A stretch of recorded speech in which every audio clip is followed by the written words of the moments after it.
اعوذ باللہ من الشیطان الرجیم، بسم اللہ الرحمن الرحیم۔ آج ہم دوبارہ آپ کی خدمت میں حاضر ہیں۔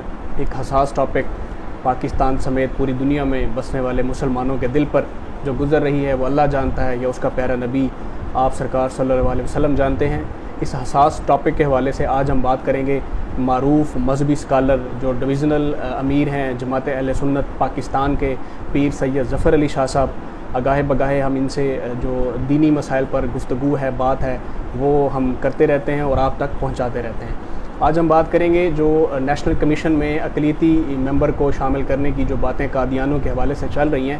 پہلے تو ہم بات کریں گے کہ قادیانیوں کی جو تشریح ہے 1973 کے آئین میں یا شرعی ہے وہ کیا ہے۔ السلام علیکم حضور۔ وعلیکم ورحمۃ اللہ سر، وبرکاتہ۔ قادیانی ہیں، پاکستان کے قانون کے مطابق ان کی کیا حیثیت ہے، اور ویسے جو آپ سرکار صلی اللہ علیہ وسلم کے دور میں یا ان کے بعد جو ہماری اسلامی تعلیمات ہمیں کیا کہتی ہیں؟ نحمدہ ونصلی ونسلم علی رسولہ الکریم وعلی آلہ واصحابہ اجمعین، اما بعد، اعوذ باللہ من الشیطان الرجیم، بسم اللہ الرحمن الرحیم۔ انا خاتم النبیین لا نبی بعدی۔ نبی کریم رعوف الرحیم صلی اللہ علیہ وآلہ وسلم نے ارشاد فرمایا، میں آخری نبی ہوں، میرے بعد کوئی نبی نہیں آئے گا۔ ایک حدیث میں ہے، آپ نے فرمایا جو میرے بعد نبوت کا دعویٰ کرے وہ کذاب ہے، جھوٹا ہے، دجال ہے، فریب کار ہے۔ آپ علیہ الصلاۃ والسلام کے اس ارشاد کی روشنی میں مسلمانوں کا یہ اجماعی عقیدہ ہے کہ حضور علیہ الصلاۃ والسلام آخری نبی ہیں، اور اس آدمی کا ایمان نہیں جس نے ختم نبوت کو تسلیم نہیں کیا۔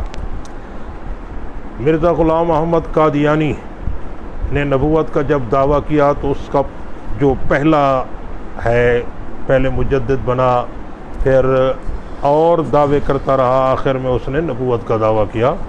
تو اس کے اس دعوے کی تردید ہر دور میں اور اس وقت بھی بھرپور طریقے سے علماء حق نے کی، بالخصوص تاجدار گورڈا حضرت پیر سیدنا مہر علی شاہ نے۔ انہوں نے بھرپور قلمی اور زبانی جہاد کیا۔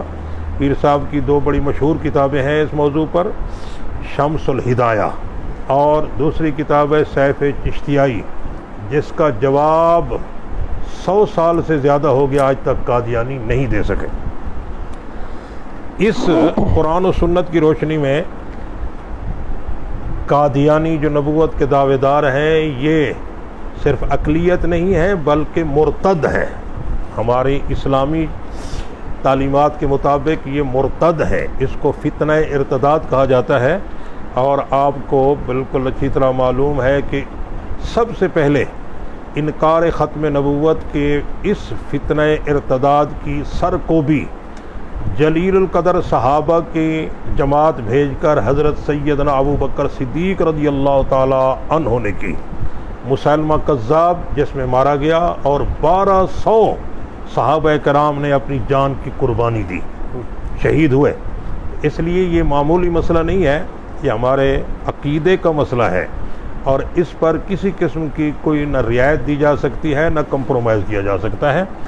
آئین پاکستان کے روح سے بھی قادیانی کافر قرار دیے گئے ہیں، اور وہ مسلمانوں کے آئین کے مطابق، پاکستان کے آئین کے مطابق کسی بڑے عہدے پر فائز بھی نہیں ہو سکتے۔ ہر دور میں انہوں نے باہر کی قوتوں سے دباؤ ڈلوا کر اپنی سازشیں تیز تر کیں اور اپنے آپ کو ان کرنے کی کوشش کی ہے۔ پہلی بات تو یہ ہے، ہماری اسلامی تعلیمات سے ہٹ کر ہمارے سربراہوں کو چاہیے کہ انہوں نے جس آئین کے تحفظ کا حلف اٹھایا ہے، کیا قادیانی اس آئین کو مانتے ہیں؟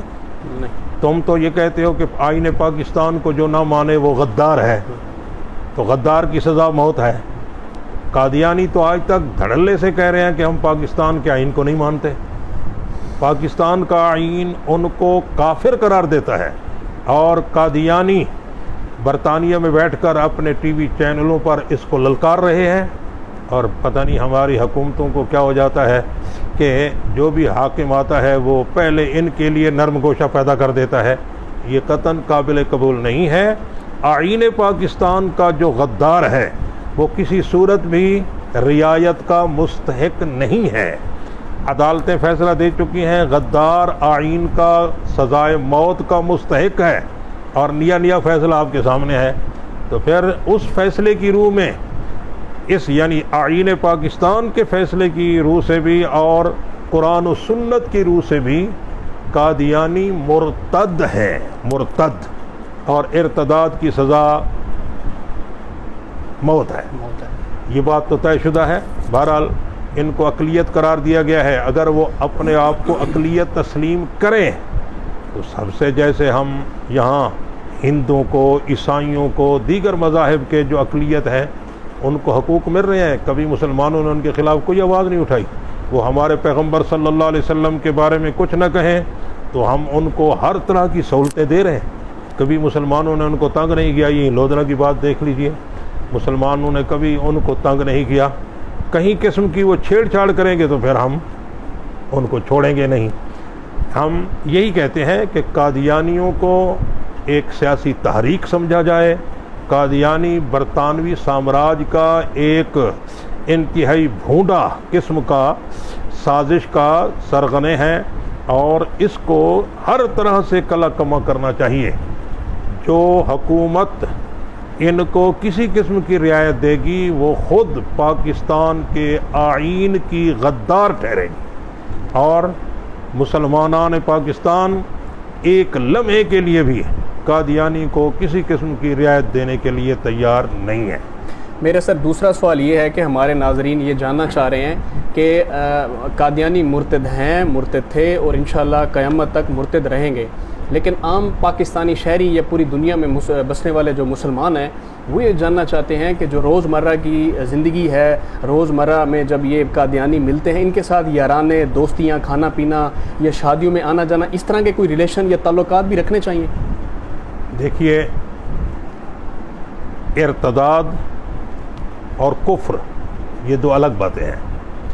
کافر کے لیے کچھ اور قواعد و ضوابط ہیں، اور قادیانی مرتد ہیں. مرتد سے ہر اعتبار سے اس کے ساتھ بائیکاٹ کرنے کا حکم دیا گیا ہے.